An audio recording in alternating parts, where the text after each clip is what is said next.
Today on NewsCenter, take a look at the Moorhead Film Challenge, the latest from the Cave Run Symphony Orchestra, and find out how one organization is raising money for their philanthropy. All this and more now on NewsCenter. Good evening and welcome to NewsCenter. I'm Sarah Burkhart. And I'm Chelsea Armstrong. This is your news for April 17th, 2014. At least 164 of the more than 300 people reported missing have been found after a South Korean ferry sank on Wednesday night. A massive rescue operation resumed early Thursday morning after a short delay. Dozens of military divers, police officers, sailors, and Marines took part in the effort to reach survivors. Some were lifted from the sinking ship by helicopters, others jumped into the frigid water below to be pulled onto the military vessels and fishing boats. Rescuers are up against every sort of obstacle, just an absolutely positively horrific situation, said David Gallo, Director of Special Projects at the Woods Hole Oceanographic Institution. What caused the ship to sink is still under speculation. Most of the 129 schoolgirls abducted by Boko Haram militants in Nigeria have been freed, according to the Nigerian military. One of the alleged kidnappers has been taken into custody, and a military operation to find the remaining 8 girls is still ongoing. Boko Haram, which translates as Western education is sin, is an Islamist militant group waging war on schools in Nigeria. Before the military's announcement that most of the students had been freed, Borno Governor Kashim Shettima told reporters about 14 girls had escaped. He pledged the equivalent to around $300,000 to any persons who could provide information leading to the rescue of the remaining girls. It is not yet clear how the abducted girls became free. A year after a Moorhead State student, Cassandra Owens, was shot and killed in her home, a sentence has been handed down. 27-year-old Casey Shea was sentenced on Monday to 38 years in prison.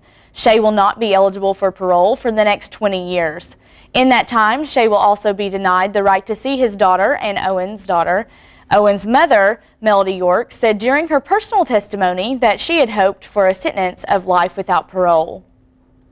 A car-sized spacecraft that had been lost in space for 2 decades has been found again, this time by MSU's Space Science Center. Using a satellite dish on a mountain above the university, space systems engineer Robert Kroll and electrical engineer Jeffrey Kruth found the beacon signal to the International Cometary Explorer.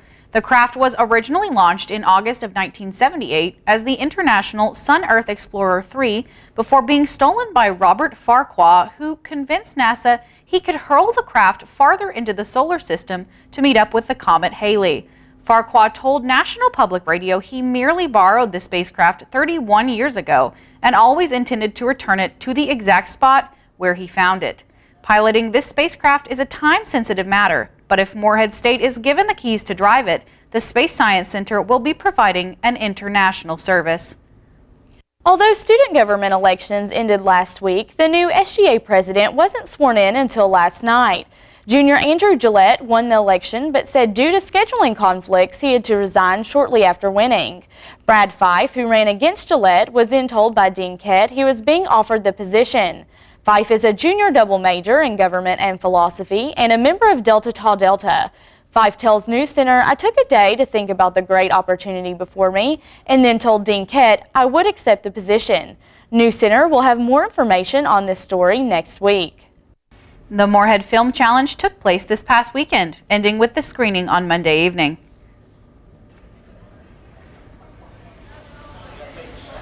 Basically, the Moorhead Film Challenge is you get a group of people together, you get a genre type, you get a character, a prop, and you get a line of dialogue that must be included, and then you have a weekend to script, produce, edit, all of that before submitting it Monday morning. This year marked the 10th anniversary of the Moorhead National Film Challenge, where 8 teams competed to take home the $75 first place prize.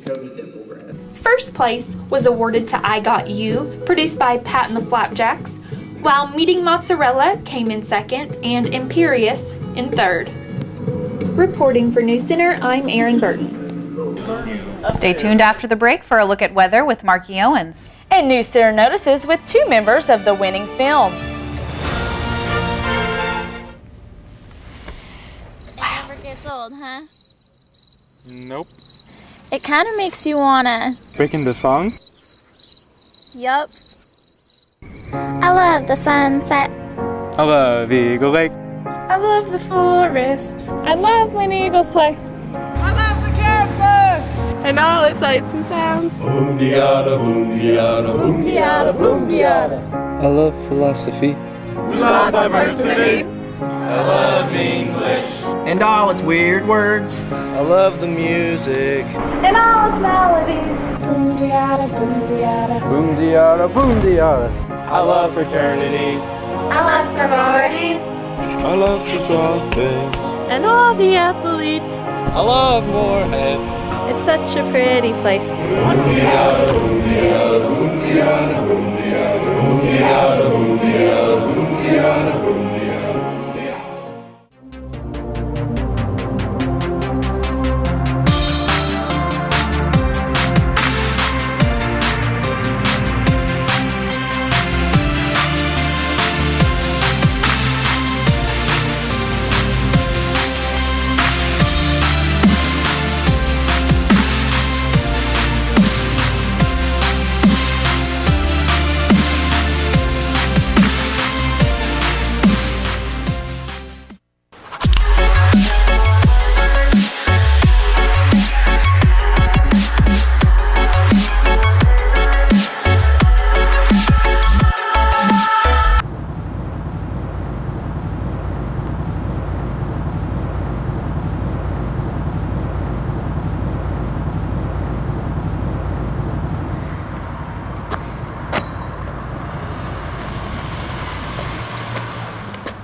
Welcome back to NewsCenter. I'm Marky Owens. It is beautiful today. It's currently 64 degrees and sunny, which is really nice and more like spring weather. Record temperatures, it was 87 degrees in 1891 and a low of 17 degrees in 1875. The average temperature is currently about 60 degrees, so right now we're not doing too bad. Although 87 degrees would be nice, but 17 degrees would definitely not. Let's take a look at the current temperatures. It's 64 in Moorhead, 64 in Mount Sterling, 66 in Lexington, 64 in Danville, 65 in Frankfort, 65 in Covington, 68 in Ashland, 66 in Prestonsburg, 66 in Jackson and London, and 68 in Harlan. So it's pretty nice overall, pretty typical spring day. Let's look at the current radar, courtesy of WKYT. Really nothing is going on right now, which is pretty good considering after Tuesday when we saw some snow. The 24-hour planner, it feels pretty nice throughout the evening, and it'll get a little bit chillier in the 50s, maybe even hitting 45. And then in the morning, it'll be about 64 and partly cloudy and even hit 68 degrees. But first, let's take it over to NewsCenter Notices.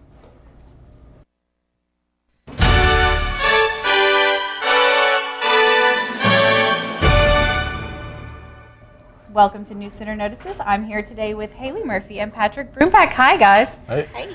It's great to have you here today. Thanks for having us. And we wanted to talk to you a little bit about the film that you just created for the Moorhead Film Challenge. Could you tell us a little bit about your film? Go ahead. Well, it was a teen movie. So obviously we had to do a love story.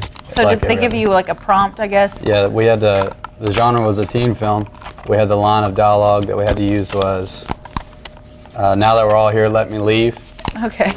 And our prop was a cheese slicer, and we had to use the name Dakota Dimplegrass. Interesting. And she was Dakota Dimplegrass. So how did, starting from, kind of a funny little quote and a cheese slicer and a clever name, how did you develop that into a story? Well, this little notebook right here, it's got all of our ideas in it. But we just sat around outside and spit out ideas for a long time, and it didn't come into a story until maybe 2 o'clock the night before. Oh, wow. So Friday night. And we just the line and everything didn't really matter until we had a story. Okay. So we just made a story up and then added that stuff in. Well, that's interesting process for sure. How much time would you say, I know there's a deadline, how much time would you say you spent altogether shooting and editing and making sure everything was perfect? Well, the shooting was probably about 24 hours. Wow. I'd say almost completely It was 24 close, hours. It was really close to it. I went to bed. I couldn't stay up that late. But I think writing, you guys were up till what, 3 that night? You Yeah. got the idea at 5, so Wow. a lot of time. And editing as well. We set up to 7 that morning editing it, and then turned it in before 10 when it was due on Monday. So, wow. So, yeah, it was crazy. So a lot of work put into it for sure. What would you say, I guess both of you can answer this one, what was the most challenging thing that you found? I think kind of the most challenging is we actually shot a scene and didn't think about our movie had different days. And it was a matter of remembering which scene was on which day, so what outfit we needed to wear. So we were constantly having to like sit down and think about, what did I wear this day? That to me was kind of hard because I know last year we did it, I wore the same thing the whole time. So I didn't ever thought about that before. I think for me it was staying up that late and trying to have a clear mind. Like, you can ask them, the whole team, like, they know I've said weird things that night, but I don't really remember because it's hard to stay up that long and work that long a day. Oh, yeah. And make anything that makes sense. Right. So I think that was the hardest part. And as far as your favorite scene, what would you say was your favorite scene for both of you? My favorite scene was flipping my hair and getting it put into slow motion because I had to do it like 8 times, but I thought it was hilarious and very like teen movie. And I mean, obviously, you know, girls flip their hair all the time. Right. And we had a bathroom scene that didn't make the cut, but it was my favorite scene. Yeah. Well, congratulations again on your win. Thank you. And thank you for being here with us today. But before we go to the break, we actually have a clip from your film, so let's take a look. Did you see that? See what? He was totally checking you out, man. Dude, I don't know. Dude, she was, man. You gotta talk to her. Think so? I know so. Okay, I want to go for it. What am I going to wear?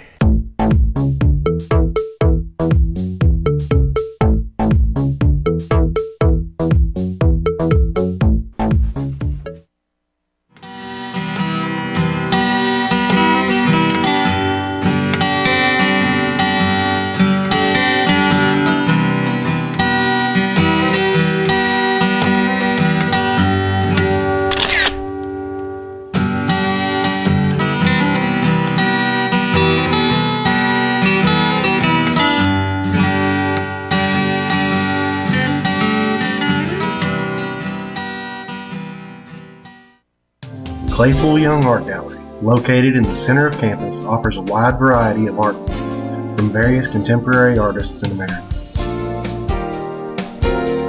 Exhibitions rotate approximately once a month and also host art pieces created by Morehead State University students, allowing art majors to experience the learning process of showcasing their art. Claypool Young Art Gallery. Come on over today and be inspired by aspiring MSU artists.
Welcome back to NewsCenter. I'm Marky Owens. It is currently 64 degrees outside, pretty clear. You see the sunshine out there today with the humidity of 26% and the winds barely even blowing with 3 miles per hour. This was taken on Sunday at Lakiji in Morehead, and it was a beautiful day. It was almost 80 degrees, and people were laying out. Campus students were getting tans, sunburnt. I even met a student who got a sunburn on Monday, and then Tuesday, we see this on campus. Snow. Old Man Winter just will not take a break. But hopefully, for real this time, it will be the last snow. Let's take a look at the 24-hour planner. Tonight, as we go on, it'll get a little bit cooler into the evening, hitting about 45 degrees, and it'll be partly sunny tomorrow. And we'll see some fair skies hitting almost 70 later in the day. Let's take a look at current temperatures. It's around the 60s. It almost hit 70 in Harlan and London, but it's pretty typical for this time of year. Let's take a look at the current radar courtesy of WKYT. Nothing really going on just yet, but that might change, but not into this weekend. There's some rain up in Oregon and Washington, some snow up in Canada. Luckily, that is not here right now. Tonight, we'll see some clouds, and it'll be a low 42, so it'll get a little chilly, but it won't be too bad. Tomorrow, though, it'll be Friday, finally. Partly cloudy skies with a high of 69, may even hit 70 degrees, which looks good for your Easter weekend if you have any plans on that. But let's take a look at your 7-day forecast. On Saturday, it'll be a high of 71 degrees, be a very nice Saturday. You should go to that football game for spring football here on campus, and a low of 44 degrees. On Sunday, it'll be a high of 76 degrees on Easter, with a low of 44 degrees with a 10% chance of rain. On Monday, it'll be a little cloudy, 20% chance of rain, so not too bad with a low of 56. On Tuesday, it'll be a high of 71 degrees with a 30% chance of storms, so make sure you bring your umbrella, a low of 47. On Wednesday, it'll be a high of 72 degrees, sunny, perfect day, 0% chance of precipitation. And on Thursday, it'll even hit 81 degrees, which would be wonderful, and it'll be a little cloudy, but no chances of rain. After that snow Tuesday, I was so angry. I'm looking forward to these warmer temperatures, especially in time for Easter. It'll be a great day to go out, especially for the kids to do Easter egg hunts. Looking forward to it. Oh yeah, me too. I mean, it's really going to be nice. I know there's families coming in. Everyone's going to just enjoy the weekend, have cookouts, spring football game, baseball games, tennis matches all on campus. Be a very busy weekend, but it'll be very, very nice to enjoy. Yeah, it's time to put those coats away. Yeah. Now let's take it to Eagle Athletics. Your home for the Morehead State Eagles, this is NewsCenter Sports. The Morehead State baseball team took on Shawnee State University this past Wednesday. The final score was 10-4 as the Eagles were led by senior third baseman Jeff Burkhoff. Burkhoff had 2 hits on the day while also scoring 3 runs. Junior Tyler Begler reached base 4 times in 4 at-bats. Sophomore Matt Ellenbest recorded the win as he allowed 1 hit over 3 scoreless innings. The Eagles return to OVC action this weekend as they take on Tennessee Martin. First pitch is at 6 p.m. this Thursday at Sunny Allen Field. The Morehead State softball team earned a split in the doubleheader against University of Dayton this past Wednesday. Morehead won the first game with a final score of 4-3, and Dayton won the second game 4-3. Junior third baseman Katie Ryle led the Eagles with a 3-4 performance, which included a solo home run. Senior second baseman Stephanie Eder had 2 hits in the second game as well. The Eagles return to action this Friday as they host Austin Peay University. First pitch is at noon. The Morehead State tennis team lost to Tennessee Tech University with the final score of 5-2. Senior Ji-Hoon Ha and sophomore Nick Mercer both won a point for their team. The Eagles finished 9-9 in the season and 4-5 in conference. They have received the 5th seed in the OVC tournament, while the women's team received 3rd. The women's team will open up with Eastern Illinois, while the men will play Southern Illinois University at Edwardsville. And now for NewsCenter Sports Trivia.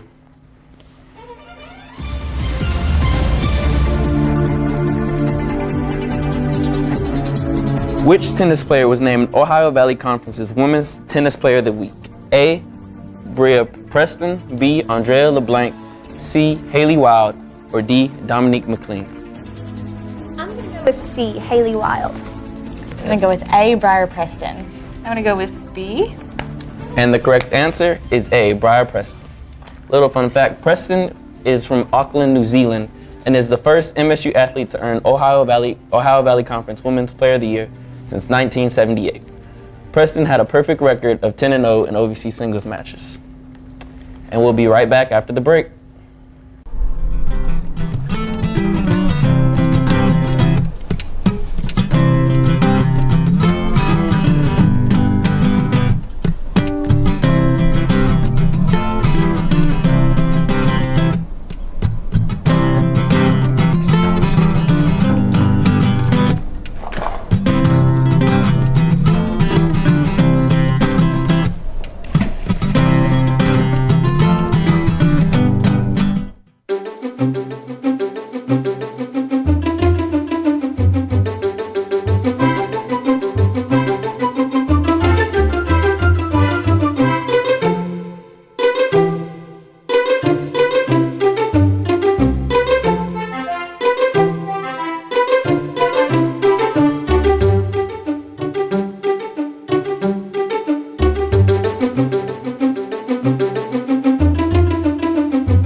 group of musicians featured some songs familiar to moviegoers this past weekend. NewsCenter's Tanner Boyd has more.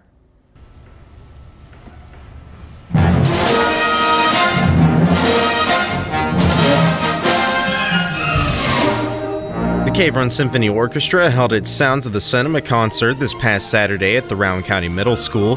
Some of the works included music from Star Wars, Pirates of the Caribbean, Jaws, and Indiana Jones. The show has been a work in progress for the past several months, but it may surprise you as to how this orchestra operates. The musicians come from many places, Cincinnati, Lexington, Mount Sterling, Maysville.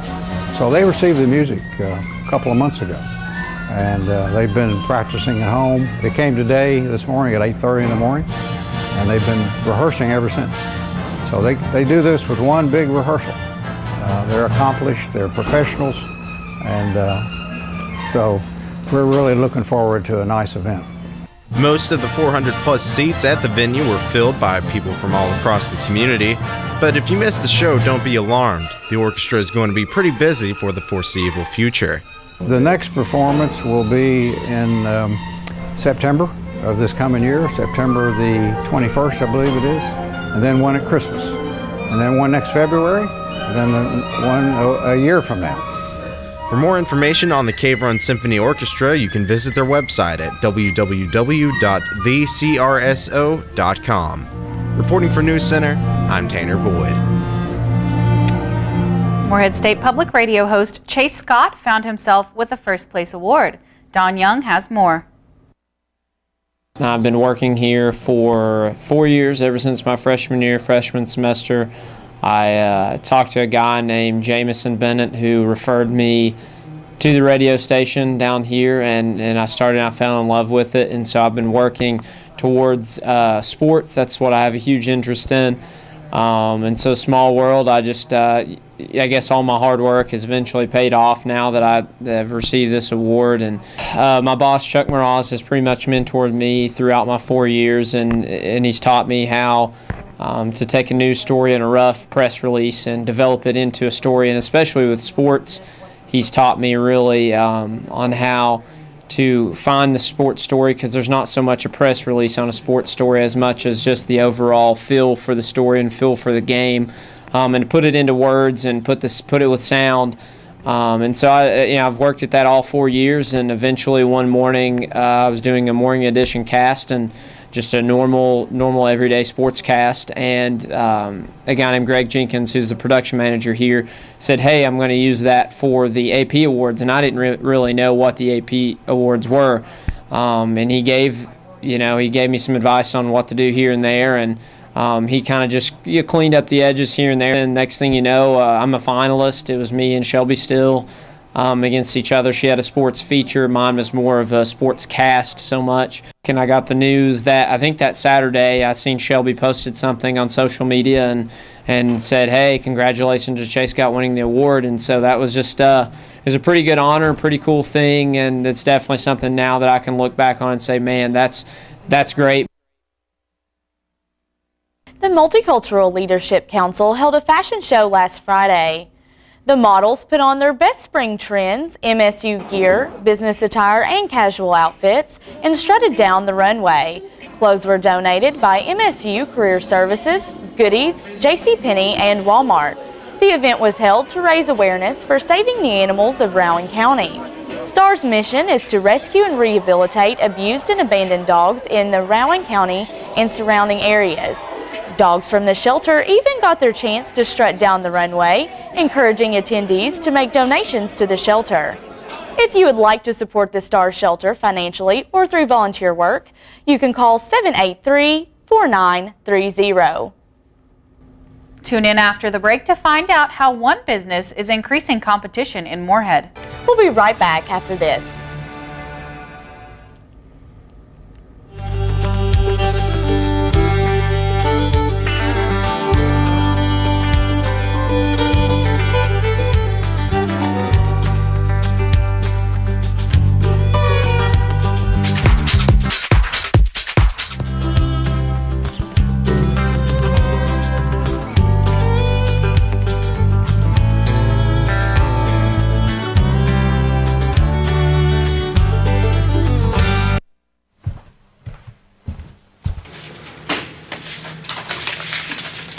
Yo, why are you looking at bags, bro? What you need is a chick magnet. You put me in the room and boom, chicks. That's what I'm talking about.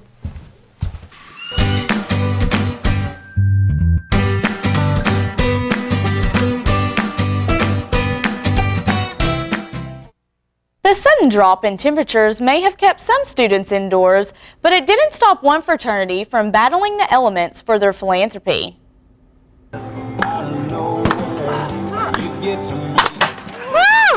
This is our philanthropy week, and we have two events going on at one time. We're doing Dells to 1,000, and that's where we ride 1,000 miles on a stationary bike, and we ride it for 72 hours straight, all through the night. So we start on Monday at 10 a.m. and ride continuously until Thursday at 10 a.m. And alongside Dells to 1,000, we're doing Dunk a Delt, where we just put a Delt up on the Dunkin' booth, and people can throw as many times as they want, as long as they donate some money.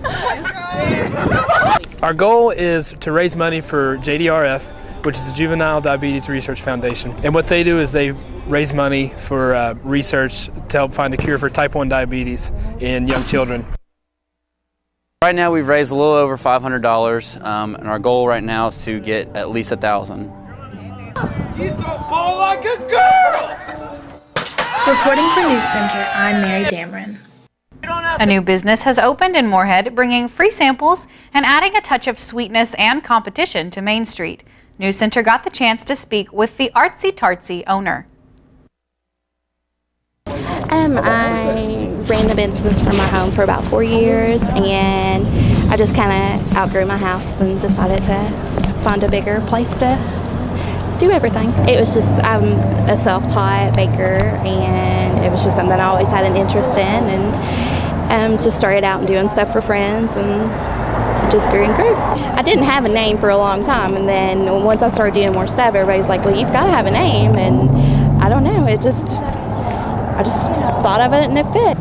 It was just a perfect location. The first time I saw it, it was just, I just knew it was it. And we like being close to campus, and all the fellow business owners down here are wonderful.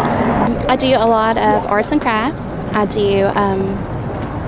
I have daily treats available, cupcakes and pastries and chocolates, and our main focus is custom cakes, like tier-style fondant cakes. We eventually want to host birthday parties, baby showers, sorority events. I mean, we're always trying new things and new recipes, and so. That's it for tonight's edition of NewsCenter. You can watch us online at msutv.net or follow us on Twitter at MSU_NewsCenter. On behalf of Marky Owens with weather, Stephen Lester with sports, and the rest of the NewsCenter team, I'm Sarah Burkhart. And I'm Chelsea Armstrong. Have a great evening and a happy Easter.